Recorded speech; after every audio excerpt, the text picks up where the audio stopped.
Daniel Hale had not eaten a meal sitting down in 11 days. Not because he was too poor, not because he was sick, but because men like him didn't sit still long enough to finish a plate of food.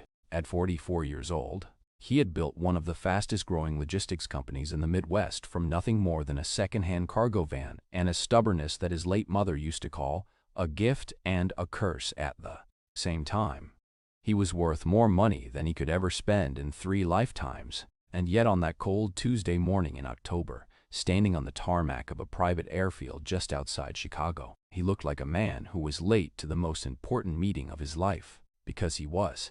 His assistant, a sharp young man named Derek, who had learned never to speak first in the mornings, walked 2 steps behind him carrying a leather portfolio, 2 phones, and the kind of focused silence that only comes from being yelled at once and deciding never to let it happen again. The Gulfstream was already running. The pilots had been ready for 20 minutes. Daniel walked up the air stairs without looking back at the gray Chicago skyline, without looking at the small ground crew who nodded respectfully as he passed, without looking at anything except the interior of the jet like it was the only place on Earth that made sense to him anymore. He had a summit in Miami starting at 2 in the afternoon, a room full of investors, partners, and people who needed things from him, and the kind of energy he carried onto that plane was the energy of a man who had already decided how every conversation in that room was going to go. He buckled his seatbelt, opened a folder, and told Derek to make sure his phone stayed on Do Not Disturb for the entire flight. Derek nodded, typed something, and quietly moved to a seat near the back. The jet began to taxi. Outside the small oval window, the tarmac was wet from an early morning rain, and the sky was the color of old concrete, flat and heavy and going nowhere. Daniel didn't notice. He was already reading. What most people didn't know about Daniel Hale, what his business partners didn't know, what the financial magazines that had put his face on their covers didn't know, was that the man behind all that drive and discipline and controlled ambition had not been okay in a very long time. 3 years earlier, he had lost his wife, Renee, to a sudden illness that moved so fast the doctors themselves seemed stunned by it. She had been the kind of woman who remembered everyone's birthday, who kept a spare umbrella in her car in case a stranger needed it, who used to joke that Daniel had built a wall around himself so tall that she needed a ladder just to hand him his morning coffee. He used to laugh at that. He didn't laugh much anymore. After she died, he did what men like him tend to do. He worked. He worked so hard and so constantly that grief didn't really have a door to walk through. The company grew. The deals got bigger. The jet got newer. And somewhere inside all of that motion, the man who used to slow down long enough to notice a beautiful evening or a funny stranger or a moment that didn't have a price tag on it, that man got buried under the schedule. People around Daniel would describe him as focused, as decisive, as someone who didn't waste words or time. What they were really describing, without knowing it, was a man who had quietly stopped letting the world in, not because he was a bad person, not because he didn't care, but because caring had cost him everything once, and the math on doing that again didn't add up in any column he could find.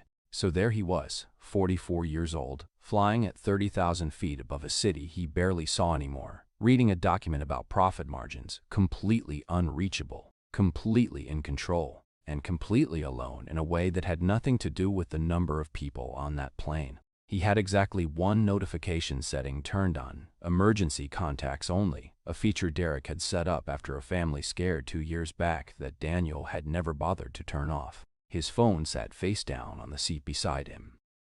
The clouds swallowed the city below. And then, with no warning at all, the phone buzzed once.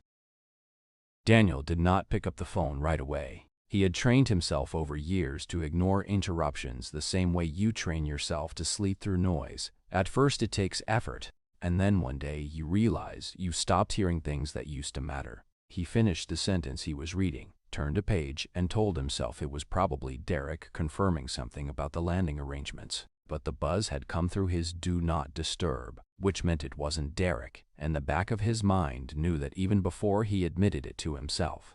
He turned the phone over slowly, the way you turn over something you're not sure about, and looked at the screen. It was a text message from a number he didn't recognize. No name, no context, just 10 digits and a message that was longer than a wrong number and shorter than a spam ad, sitting there on his screen like something that had knocked on the wrong door and didn't know it yet. He almost didn't read it. His thumb actually moved toward the delete button out of pure habit, but something, he couldn't explain it then and still couldn't explain it later, made him stop and actually read the words instead of just seeing them. The message said, "Sir, I'm so sorry to bother you. I got your number from my old manager at the warehouse where I used to work. I work the night shift at a packaging plant and I just got off. My daughter is 6 weeks old. I've been to 3 stores since 6 this morning and the shelves are all empty. She needs the sensitive kind because of her stomach and I've called every number I could find. I have $9 left until Friday. I don't even know why I texted a stranger. I'm so sorry." That was it. No follow-up message, no emoji, no ask for money directly.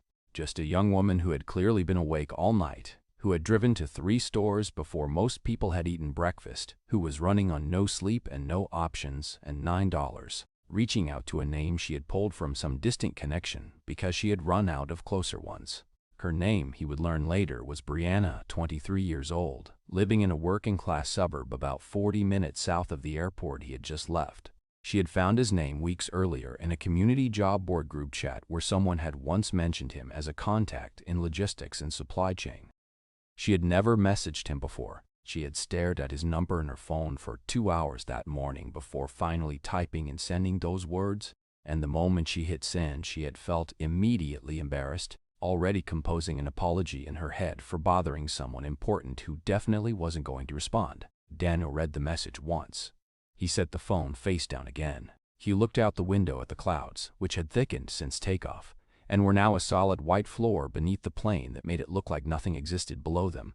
No city, no roads, no stores with empty shelves, no women driving around at 6 in the morning with a 6-week-old in the back seat and $9 in their pocket. He picked the phone back up and read it again. There was something about the line, "I don't know why I texted a stranger," that he couldn't move past. Not because it was dramatic, but because it wasn't.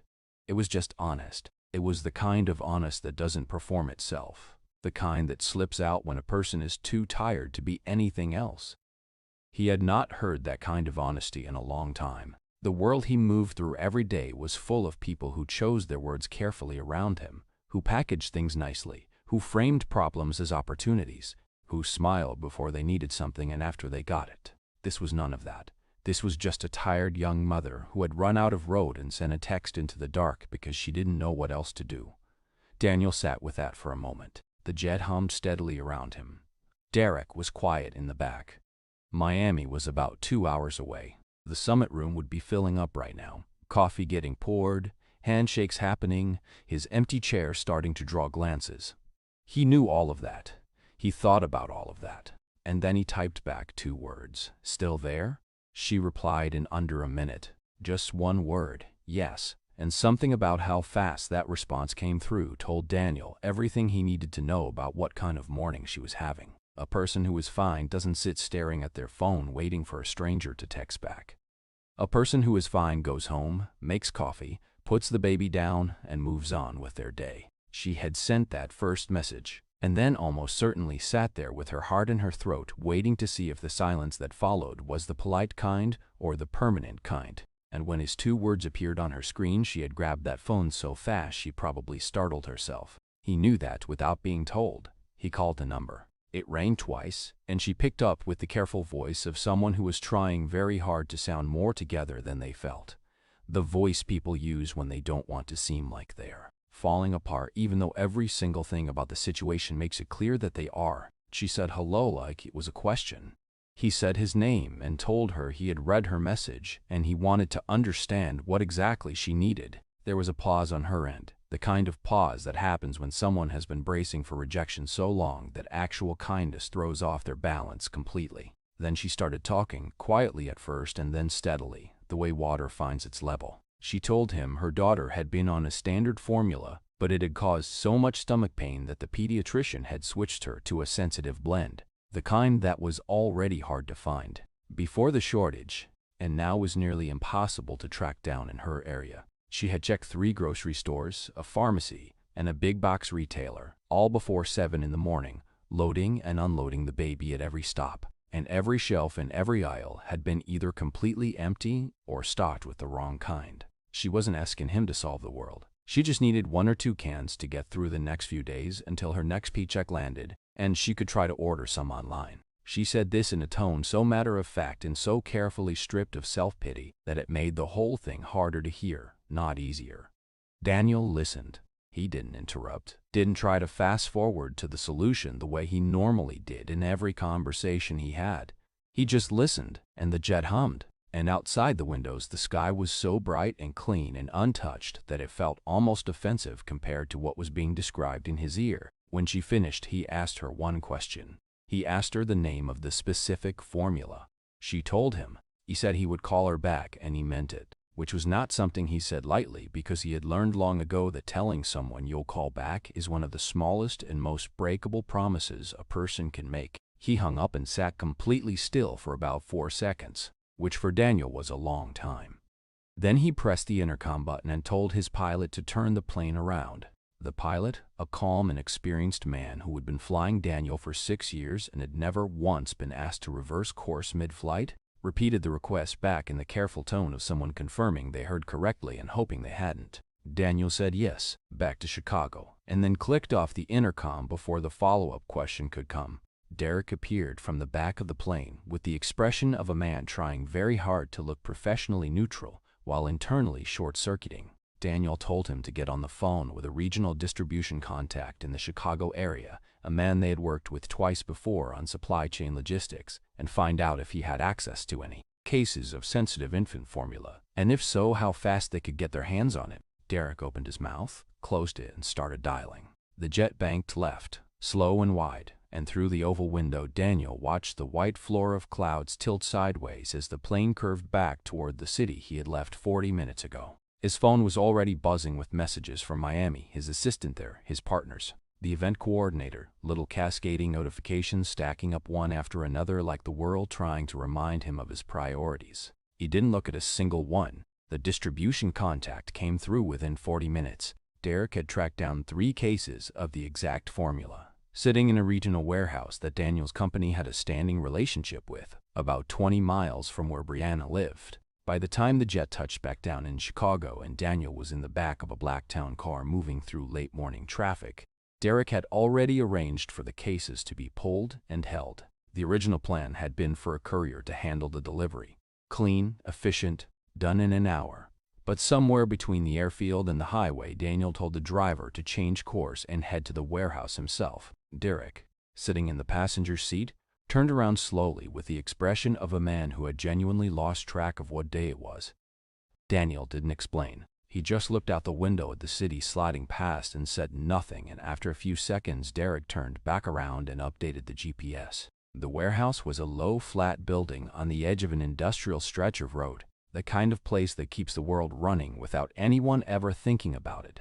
No sign out front worth reading. Loading docks along one side. A smell of cardboard and cold air when the door opened. The contact met them at the entrance, a heavy-set man in a company vest who shook Daniel's hand with the slightly stunned energy of someone who had expected a driver and gotten the CEO instead. Daniel thanked him, loaded 3 cases into the back of the town car himself without asking anyone to do it for him, and they left. He texted Brianna the same way he had the first time. Simple and direct, no build-up. He told her he had something for her and asked if she was home. She said yes. He asked for her address. There was a pause of almost 3 full minutes before she sent it, which he understood completely. Giving a stranger your home address requires a different kind of trust than sending a desperate text, and she was a young woman alone with a newborn. And the fact that she sent it at all said something about how exhausted and out of options she truly was. He typed back that he would be there in about 30 minutes and that she didn't need to worry. The drive to her apartment took 25 minutes through a part of the city that Daniel knew existed but had not driven through in years. The kind of neighborhood that isn't dangerous, isn't glamorous, just quietly works very hard and gets very little credit for it. 2-story apartment buildings, a laundromat on the corner, a corner store with handwritten signs in the window, a small park with a bench that had been repaired with mismatched wood. The town car stopped in front of a beige building with a numbered buzzer panel by the door and a stroller folded up against the wall of the entryway. Daniel got out, lifted 2 of the cases from the trunk, and told the driver to bring the 3rd. He pressed the buzzer for her unit. The door clicked open. He walked up 1 flight of stairs and knocked on apartment 2C, And when the door opened, he was standing there in a rumpled dress shirt, no jacket, no tie, the top button undone, holding 2 cases of baby formula like a man who wasn't entirely sure what expression his face was supposed to be making. Brianna stood in the doorway and looked at him the way you look at something that doesn't quite fit the category your brain prepared for it. She was younger than he had imagined, and more tired, and more composed at the same time. The particular composure of someone who has been holding everything together through sheer will for long enough that it has become their default setting. She thanked him 3 times in the first 10 seconds, and he told her once that it wasn't necessary and meant it. She let him in. The apartment was small and clean in the careful way that small apartments are clean when someone takes pride in what they have. Nothing out of place. A folded blanket on the couch, a baby bouncer near the window with a mobile hanging above it, and in the bouncer, wrapped in a yellow blanket and completely indifferent to the significance of the moment, was her daughter, 6 weeks old. Tiny and round-faced and breathing the slow, steady breath of someone who had no idea how hard her mother had worked just to get them both to this unremarkable Tuesday afternoon. Daniel set the cases down on the kitchen counter and stood there looking at the baby for a moment without speaking, and something moved across his face that Derek, who had quietly waited in the hallway, said he had never seen on that man before. Not in 6 years of watching him close deals and manage crises and hold himself together in rooms that would rattle most people. It wasn't sadness exactly. It wasn't joy exactly. It was something older than both of those things, something that surfaces in a person when they come back into contact with what actually matters after a long time away from it. He didn't stay long. That was the thing people might not expect. There was no grand gesture, no long conversation over coffee. No moment where Daniel sat down and explained himself, or made the afternoon about his own feelings. He helped carry the cases to her kitchen counter. He asked if there was anything else she needed in the immediate sense. And when she said no, he nodded and told her to take care of herself and that little girl. Brianna walked him to the door and asked him one question before he left. She asked him simply why he had turned the plane around, the way you ask something when you genuinely need the answer and don't have the energy to dress the question up nicely. He stood in the doorway for a moment and looked at the floor the way people do when they're reaching for something they don't usually say out loud. Then he told her about Renee, not the whole story, not then, not to a stranger, but the part that mattered, which was that his wife had spent her whole life believing that the most important meetings a person ever has are never the ones written on a calendar. He said it quietly and without any performance behind it, like a man reciting something he had memorized a long time ago and was only now starting to actually understand. Brianna didn't say anything in response, and she didn't need to. Some things land better in silence. He left. He rode back to the airfield in the town car without speaking much, watching the city out the window the same way he had on the way there, except that something in the quality of his looking had changed. Less like a man sealed behind glass and more like a man who had cracked a window open for the first time in years and was surprised to find the air outside still breathable. Derek sat in the front seat and had the rare good sense to say absolutely nothing, which was probably the most useful thing he did all day.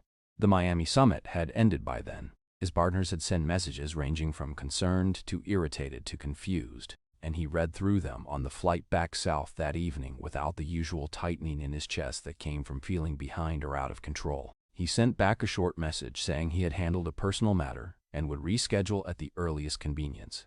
That was it. No elaborate explanation. No performance of regret. Some decisions don't require a defense, and he was too old and too tired of performing to write one. What happened in the months that followed happened quietly, the way the most significant things usually do. Daniel asked Derek to look into what it would take for a working single mother in Brianna's situation to complete a licensed practical nursing program. Not in a general sense, but specifically, practically, what the real obstacles were. Derek came back with a real answer. The tuition, the cost of childcare during class hours, the lost income from reduced shifts, the transportation. Daniel looked at the numbers for about 30 seconds and then told Derek to set up a scholarship through their company's community foundation. Anonymous. No name attached, no strings, no follow-up contact required. He didn't want her to feel like a story he was telling about himself. He didn't want gratitude. He just wanted the obstacle to not be there anymore. The same way you'd move something heavy off a path without needing the person walking it to stop and make a speech about it. Brianna received a scholarship notification 6 weeks later through the nursing program's financial aid office. She was told it came from a private foundation connected to a logistics company, and she spent about a week trying to figure out who exactly had done it before deciding that some gifts are meant to be accepted without being fully solved. She enrolled in the program the following semester. She arranged childcare 3 mornings a week through a neighbor she had slowly come to trust. She went back to part-time shifts at the packaging plant on the other days. It was hard in the way that anything worth doing is hard. Not dramatically, not cinematically, just in the persistent, quiet, grinding way of a person who has decided to keep going and does. Daniel, for his part, flew a lot of flights after that one. He kept his phone on Do Not Disturb more often than not, because old habits don't dissolve overnight, and he was a work in progress the same as everyone else. But the emergency contact setting stayed on. He never turned it off again. And sometimes, at 30,000 feet, he would look down at the clouds below and think about all the people underneath them who were carrying something heavy that nobody on the outside could see. And the thought no longer felt like something to move away from. It felt like something worth remembering. Thanks for watching my video. Like, subscribe and share.